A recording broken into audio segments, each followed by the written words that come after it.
Apakah mungkin nama dan ciri-ciri Nabi Muhammad sudah disebutkan dalam kitab suci Hindu ribuan tahun sebelum kelahirannya? Apakah ini berarti Hindu adalah agama wahyu yang pernah diajarkan oleh seorang nabi terdahulu?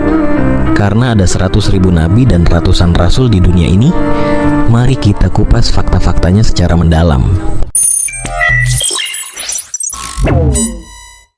Ketika berbicara tentang nubuat dalam kitab-kitab agama, biasanya orang langsung berpikir tentang Alkitab atau Taurat.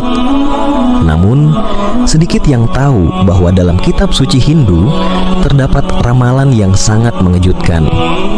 Ramalan ini bukan hanya menyebutkan seseorang dengan nama yang mirip dengan Muhammad, tetapi juga menggambarkan sifat dan ciri khasnya dengan sangat spesifik. Hindu bukan agama kecil. Dengan hampir 1,2 miliar penganut di seluruh dunia, ini adalah salah satu agama tertua yang masih bertahan. Kitab sucinya dianggap sebagai teks sakral yang penuh dengan ajaran moral, spiritual, dan bahkan sejarah masa lalu serta masa depan. Tapi bagaimana mungkin di dalamnya terdapat petunjuk tentang seseorang yang baru lahir lebih dari 1000 tahun setelah kitab-kitab itu ditulis? Banyak peneliti dari berbagai latar belakang telah menemukan petunjuk mencengangkan dalam kitab Hindu. Beberapa di antaranya menyebutkan nama yang mirip dengan Muhammad, sementara yang lain menggambarkan sosok yang memiliki ciri khas serupa dengan nabi terakhir ini. Salah satu teks yang paling sering disebut adalah Bhavishya Purana, yang secara eksplisit menyebut nama Muhammad sebagai sosok yang akan membawa ajaran baru dan mengubah peradaban. Jika benar bahwa kitab Hindu telah menyebutkan kedatangan Nabi Muhammad, maka ada dua kemungkinan besar. Pertama, Hindu mungkin pernah menerima wahyu dari Allah, tetapi ajarannya telah berubah seiring waktu. Atau kedua, ada kekuatan yang lebih besar yang menciptakan koneksi antara ajaran-ajaran kuno dan Islam. Sebelum kita masuk lebih dalam ke bukti-bukti spesifik dalam kitab Hindu, ada baiknya kita bertanya, jika memang ada nubuat tentang Muhammad dalam kitab Hindu, mengapa hal ini jarang dibahas? Mengapa banyak yang menolak kemungkinan ini? Dan yang lebih penting, apakah ini akan mengubah cara kita memandang sejarah agama-agama dunia?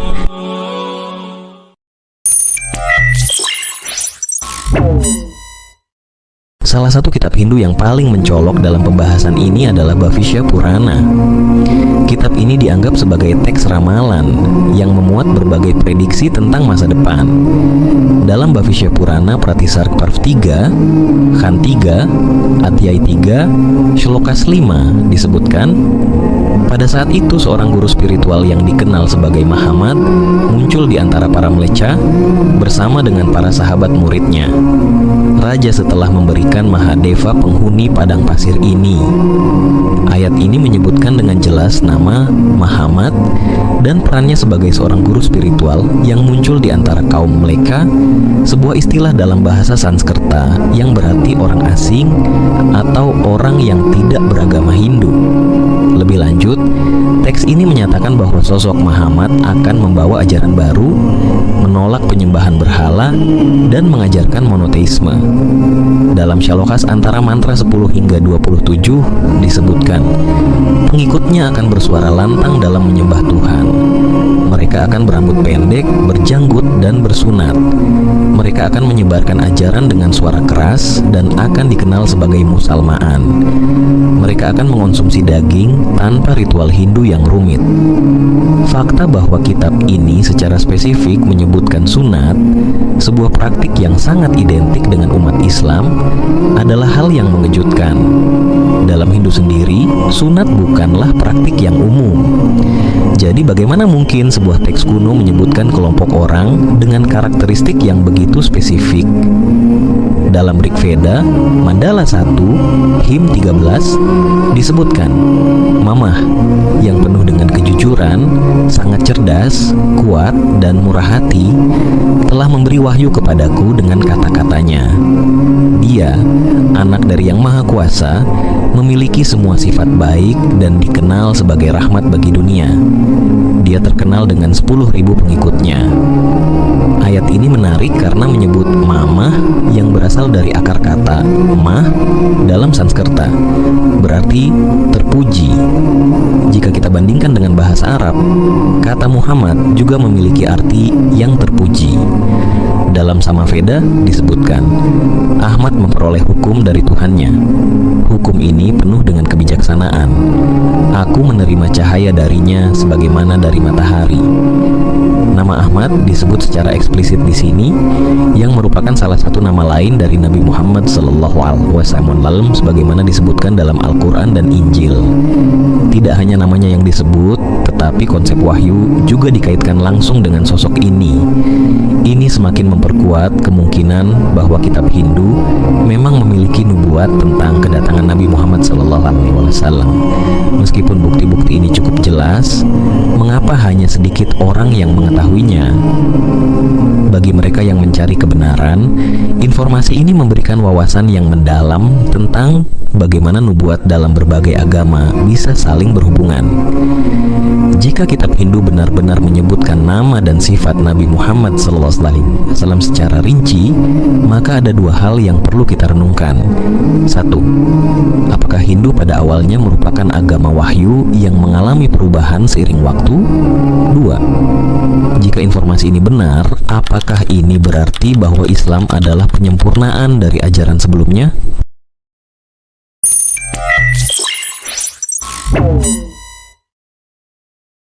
Setelah kita membahas bagaimana nama dan sifat Nabi Muhammad SAW disebutkan dalam kitab Hindu, kini saatnya melihat apakah umat Islam juga telah digambarkan dalam teks-teks suci tersebut.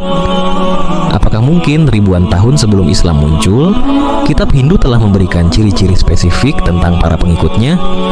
Mari kita selidiki lebih dalam. Dalam Bhavishya Purana, Pratisargparv 3, Khan 3, Adhyay 3, Shloka 10-27 disebutkan, pengikutnya akan dikenal sebagai musalmaan. Mereka akan bersuara lantang dalam menyembah Tuhan, akan berambut pendek dan berjanggut. Mereka akan menjalankan praktik sunat, memakan daging tanpa ritual Hindu yang rumit, dan melakukan penyucian sebelum beribadah. Penyebutan kata musalmaan sangat luar biasa, karena ini adalah istilah yang merujuk langsung kepada umat Islam. Selain itu, deskripsi tentang praktik sunat dan penyucian sebelum beribadah sesuai dengan wudhu dalam Islam.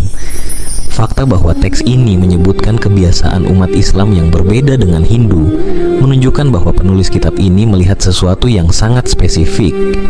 Dalam Rig Veda Mandala 10, Hymn 64 disebutkan, orang-orang yang mengikuti kebenaran, yang menjauhi kebohongan, yang tunduk hanya kepada satu Tuhan, mereka akan muncul dari tanah yang jauh dan membawa cahaya dalam kegelapan.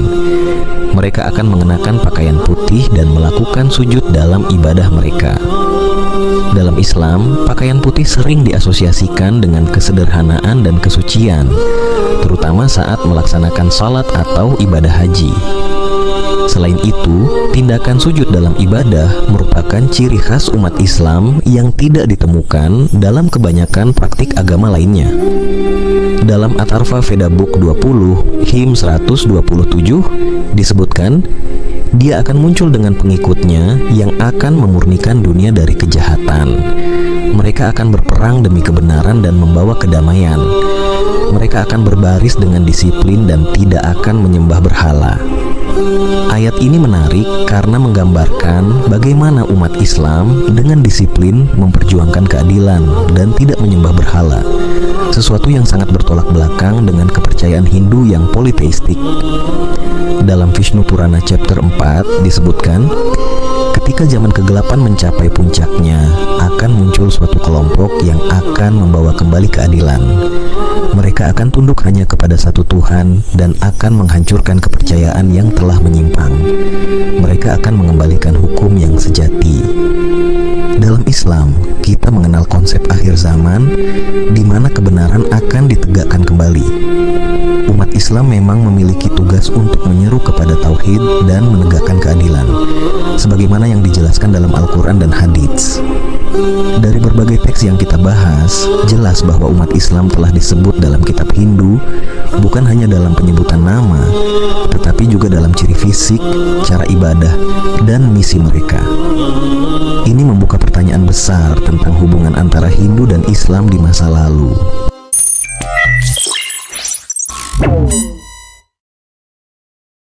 Sejarah mencatat bahwa banyak agama yang awalnya memiliki ajaran tauhid mengalami perubahan akibat budaya, politik, dan kepentingan tertentu. Hal ini juga dapat terjadi pada Hindu. Kitab-kitab awal mungkin berisi ajaran yang murni, tetapi interpretasi manusia dan masuknya unsur lokal mengubahnya menjadi bentuk yang kita kenal sekarang. Dalam Al-Quran, Allah berfirman, "Dan sesungguhnya kami telah mengutus Rasul pada tiap-tiap umat untuk menyerukan, sembahlah Allah dan jauhilah tagut." QS An-Nahl 36. Ayat ini menunjukkan bahwa setiap peradaban pernah menerima wahyu, termasuk kemungkinan besar Hindu di masa awal. Namun, penyimpangan dari ajaran murni dapat terjadi, sebagaimana terjadi pada ajaran lain di luar Islam.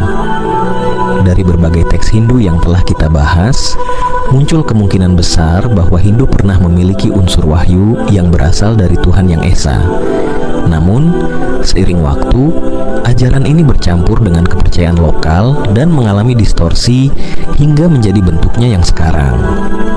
Pertanyaan selanjutnya adalah, jika Hindu memang mengalami distorsi, lalu bagaimana dengan Islam? Apakah Islam juga bisa berubah? Jawabannya adalah tidak, karena Allah telah menjamin bahwa Islam adalah wahyu terakhir yang tidak akan berubah hingga akhir zaman. Jika Anda ingin memahami lebih dalam tentang Islam dan bagaimana ajaran ini tetap terjaga keasliannya, segmen The Eternal of Islam dalam Aksara Universal akan membahas lebih detail tentang Islam dan bagaimana Islam menjawab berbagai pertanyaan besar tentang kehidupan dan akhirat. Dengan semua bukti ini, saya ingin bertanya untuk kalian, jika Hindu awalnya adalah agama wahyu, siapa kira-kira nabi yang diutus untuk mereka? Tulis pendapatmu di kolom komentar, dan mari kita diskusikan lebih lanjut.